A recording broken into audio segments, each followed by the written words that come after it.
Welcome to Hemp Barons.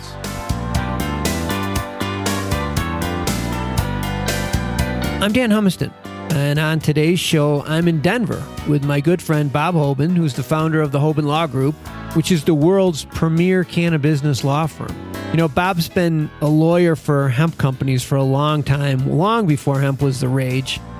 And now he has offices throughout the United States and around the world, so he really has his finger on the pulse of the hemp industry. We had a great talk. He shared a lot of good stuff about stuff that is happening now and some ideas about where he thinks the future will be. Let's join my conversation with Bob Hoban of the Hoban Law Group.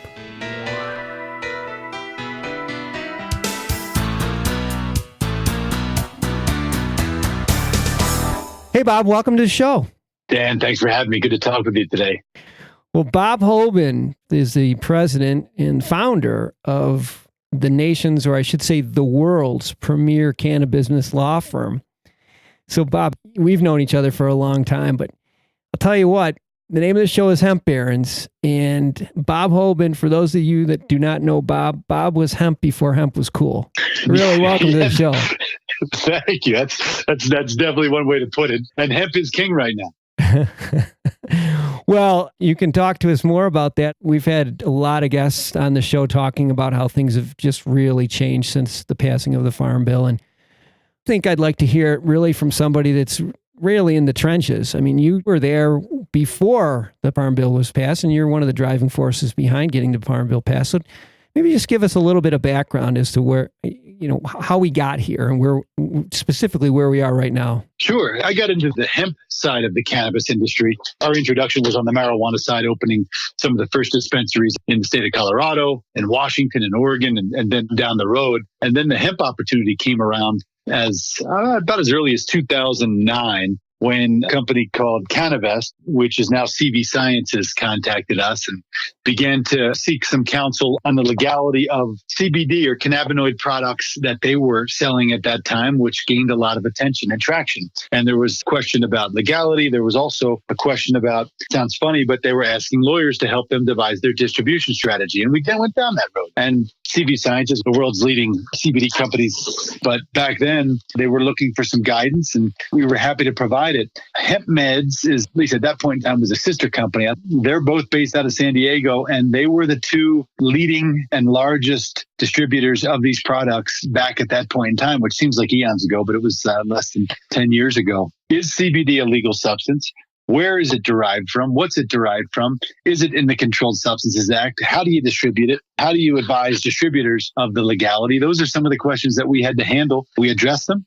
Those companies have become wildly successful. And because of that, probably 30 of the top 50 brands worldwide remain our clients and rely on us heavily for not just regulatory guidance, but corporate M&A activity and the like. So that's how we got into it. It's extraordinarily exciting.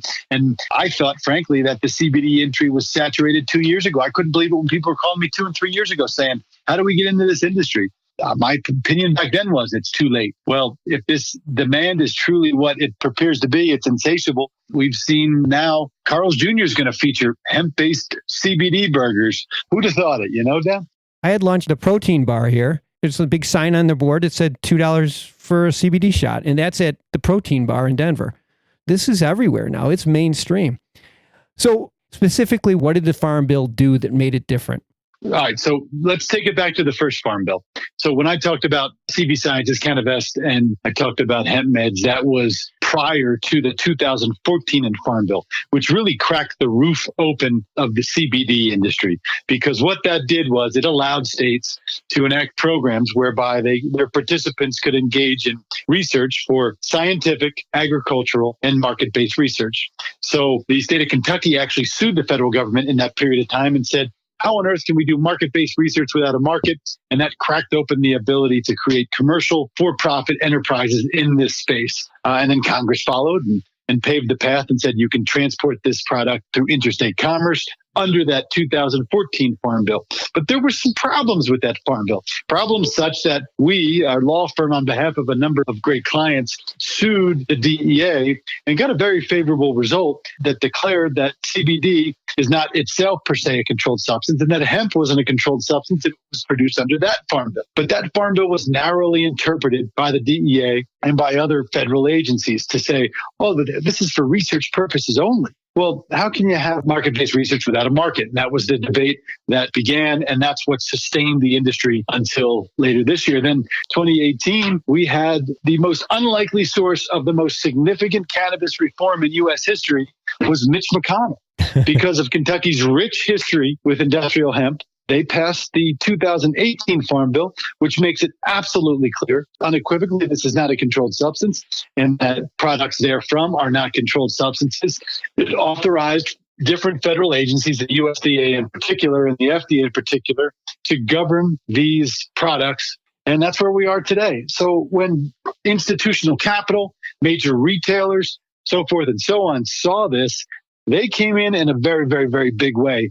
And that's the hot CBD industry that we see today. Oh, yeah. We're hearing stories of CVS and Walgreens. I mean, this is happening. It's happening fast. Let's pump the brakes here for a second. I know it's not the same in every state at this point. You know this far better than I, why everybody isn't in the same place. Yeah. So let me start with the point you just raised about retailers. So most of the retailers that you've mentioned that you read about, they're clients of ours. And we've been working with them for years to help them develop their strategy to be ready. And some of them have settled on just allowing the sale of topicals. Some of them have gone so far to allow CBD and CBD-related or cannabinoid-related products to go into the marketplace. But remember, if you're going to sell these products in mainstream, you got to go through the retailers, and the retailers will dictate the policy. But remember, that retail shelf space is already owned by somebody else. So can you create a CBD company and just hope to go out and be featured on the shelves of a CVS or the like? There's some major challenges there because that shelf space is owned by nutraceutical companies, cosmetic companies, companies that otherwise control the space. So those companies are positioned to be the leaders in this space because they already control the shelf space. So they're looking for contract manufacturer partners. So if I were going to go out and create a CBD company, can I get on those shelves? Those are some questions that are challenges. Why haven't all states moved forward? Because right now, until the FDA gives us guidance, they haven't spoken as to what is the specific pathway. They've advised that there will be a pathway and that there is a pathway, but they haven't specifically said what that pathway is to the marketplace. So some states, some retailers, some manufacturers, they're waiting for that pathway to be given to them, to be delineated by the FDA and frankly the USDA before they go forward in a major way. As I like to say, it's the United States of America. When has any U.S.-based company ever waited for the U.S. government to tell them they could or could not do something? So that's how this industry has come out of a box. And I don't say that flippantly, like the company should do whatever they want. I say that because there are existing standards in the FDA under the Food, Drug, Cosmetic Act that applies to all foods and nutritional supplements. So all of these things are in place, and the good companies have been advised for years to follow those tenets. And that's why they're world leaders in this space. But new companies coming to the mix are acting as if there's no standards in place. So states have been slow to react. Some states have said, well, we're not going to allow anything to happen until the FDA speaks. Well, the FDA is probably not going to give us formal clarity until at least late in this year, if not 2020 or beyond. It's going to be an evolving process. And that's why a lot of states have pause. But forward-thinking states, proud to say Colorado is the most forward-looking state in the hemp or the CBD industry, in that it has actually enacted guidelines for the production of CBD or other derivatives from hemp as a food and a supplement, and has been a national leader in that respect. So good things are happening. It just hasn't happened to the point where most conservative institutional capital and institutional operators would just go into it with no holds barred. And frankly, that's the hesitation that the states have as well. I guess what you're saying is there's still some people on the sidelines on this one, but not as many as there were at the end of last year when the Farm Bill was passed. That's correct. That's correct. And that also begs the question, who are the major players in this industry? Who will be the major players in this industry? Is it cannabis-based companies or companies that come from the cannabis or the cannabis financial world? Is it companies that come from the ag world, the food world, the supplement world? This is a collision of multiple industries right now centered around cannabinoids from hemp. And it's really unclear who the winners of that game are going to be, because the cannabis industry feels like this is theirs. The supplement industry says, well, we've been doing this for decades. This is ours, and so forth and so on. That's going to be interesting to see how it shakes out and to be part of that. You talked about the FDA, and I know that there are different thresholds based on how they classify this. CBD right now is being classified as a supplement, not as a drug. Well, this is the thing, that the FDA statement is that you're not allowed to sell cannabinoid-enriched products because they're just not approved products right now. They're not dietary ingredients, meaning they're not considered food. They're not dietary supplements, meaning they're not considered supplements. They're not considered drugs, except for drugs that have been approved, such as Epidiolex and some others that might be in the pipeline. So the FDA's position is that these products have not been approved. But here's the rub. If you extract a distillate from an industrial hemp plant that contains cannabinoids and terpenes and the like, so long as that THC level is not above that 0.3% threshold, it's no different than what's always been in the marketplace. There have been hemp oils with those same constituent components in different ratios in the marketplace for decades and decades and decades. And this is the same issue that they're wrestling with in Europe with what's called the novel foods concept. How do you designate this? So the FDA says no, even though it exists, but then they talk out of the other side of their mouth. And the only enforcement that we've seen to date is enforcement based on claims. I can't go sell a product and say that this cures breast cancer or that this will help with any sort of medical or physical condition because it hasn't been approved for that purpose. And unfortunately, the CBD industry, they want to take advantage of that. They want to be able to say this helps you with condition A, B, and C, but no food, no product, no ingredient can do that unless they've gone through an FDA approval process. So the FDA is saying, don't make claims, and you can't do this, but they're also not enforcing.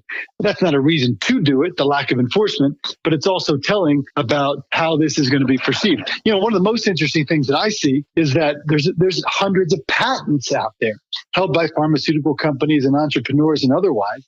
And those patents, I think, are going to shape where this industry goes. For example, if you look at a patent that might be held by a pharmaceutical company for a drug, that same patent might apply to an over-the-counter food or a supplement because it might be very general. And so what's that patent holder going to do? It's going to try to participate on both the drug side and the food or the supplement side.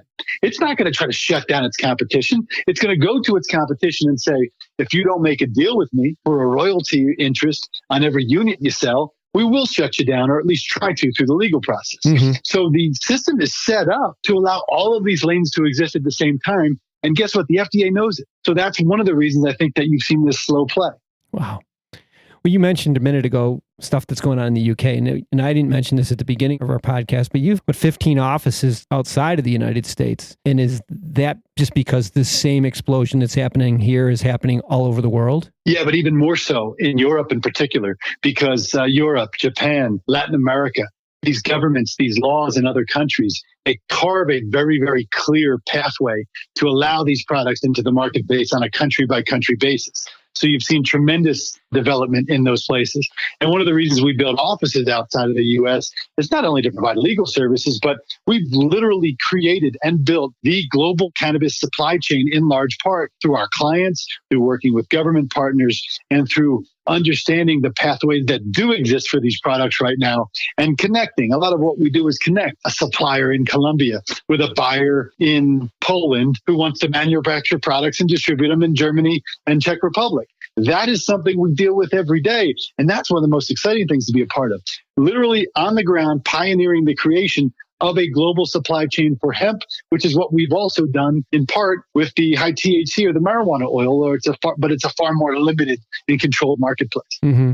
Well, with that vantage point, look into the Bob Hoban crystal ball and tell us where the great opportunities are going to be in hemp in the next couple of years. Well, so this is where I might differ from a lot of the people that are so-called bullish on hemp. I think that the opportunities are going to equalize for the different sectors of the hemp plant. What do I mean by that? I mean, right now, everybody's looking at cannabinoids. and technology to extract and or formulate cannabinoids and cannabinoid products. And while I believe that that's going to be a robust and stable market, there's going to be some challenges, both from a regulatory perspective and from a supply chain perspective over the next several years. And then, frankly, there's going to be so much CBD, for example, produced in the U.S. that's going to cause the market to just fall apart. The price is going to drop through the floor, and that's going to leave a lot of people that have invested large sums into production facilities and distribution channels to lose a great deal of their investment, or at least their upside on their investment. But that's also going to cause an equalization among some of the other great things that this plant can do. When we look at the 50,000 so-called uses of the industrial hemp plant, some of the top things that are readily available with scaled technology are fuels and our plastics. And another interesting component is the grain market. The Canadian hemp marketplace has controlled hemp seed, hemp grain, if you will, for primarily oils and just straight hemp seed production. They've been world leaders in that marketplace. And the U.S.-based marketplace, with its 0 to almost 100,000 acres in less than 4 years, and we're going to probably double that in 2019, is going to put the U.S. in a prime position to seize a large share of that grain market production. So the grain from the seed, the fibers, putting fiber into the marketplace for U.S.-based manufacturers of automobiles and door paneling, such as Ford and the like, those things are happening right now. Innovation offices are looking at ways to use what's called biochar from hemp to produce graphene, which is a supercapacitor, a conductor. You've got companies that produce ethanols and fuels looking very, very deeply. Some large oil producers are clients of ours, and they've come to us to help them devise their strategy to say, how can we make a biofuel based on industrial hemp components? Because it lends itself so readily to that. And then plastics. That's where I would invest if I was looking to invest in the hemp industry. I would look at the plant holistically. I would invest in farming applications that look at the plant from a supply chain perspective, not just a CBD or a high cannabinoid perspective. And that's where I see things going. And I think that that's going to lend itself very well for the capital that comes into it to be more ag or sort of traditional industrial based versus what we're seeing right now, which is largely tied to the cannabis financial elements driven by CBD production. Well, you heard it, folks, right from Bob Hoban's crystal ball. That was that was it. That was the crystal ball. Put it down, mark it. Bob said it today.